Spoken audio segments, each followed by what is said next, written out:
চলো আজকে তোমাদের গুড় দিয়ে রসবড়ার রেসিপি দেখাই। আমি কালকে বিউলির ডাল আমি 100 মতো ভিজিয়ে রেখেছিলাম, সেটাকে সিলে বেটে, আপনারা কিন্তু মিক্সার গ্রাইন্ডারে একদমই ভুলেও ডালটা পেস্ট করবেন না।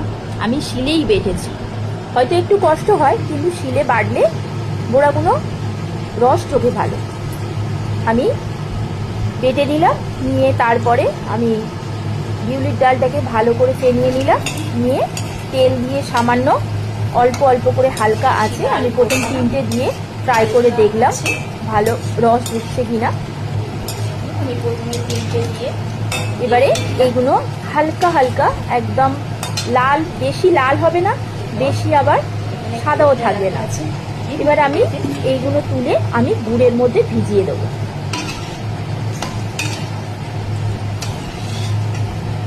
ভাজা হয়ে গেছে, 3টে আগে দিয়ে প্রথম দেখে নিলাম রস উঠছে কিনা। একটু চামচ দিয়ে নেড়ে ছেড়ে দেবো গুড়টাকে।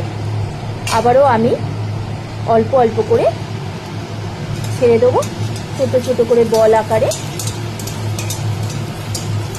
দেখুন কি সুন্দর ফুলে যাচ্ছে। তেলটাকে একটু ভিজে রাখতে হবে, নাহলে একটার সঙ্গে একটা কম আঁচে ভাজলে জড়িয়ে যাবে। একটা একটা করে ভেজে আমি তুলে আমি গুড়ের মধ্যে ঢেলে দিলাম।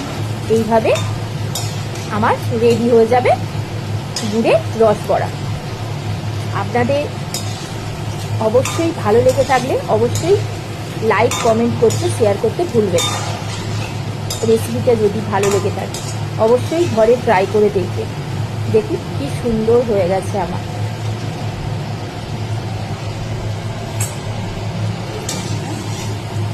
রসে ডুবিয়ে দিলাম, ব্যাস আমার কমপ্লিট হয়ে গেল রসবড়া।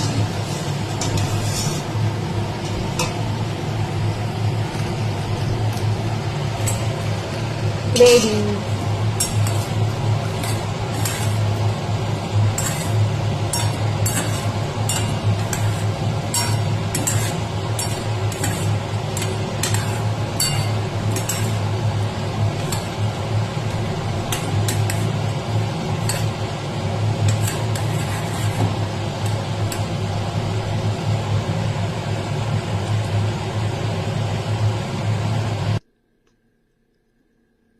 কি সুন্দর রস ঢুকেছে, দেখেছ কি সুন্দর, একদম নরম তুলতুলে।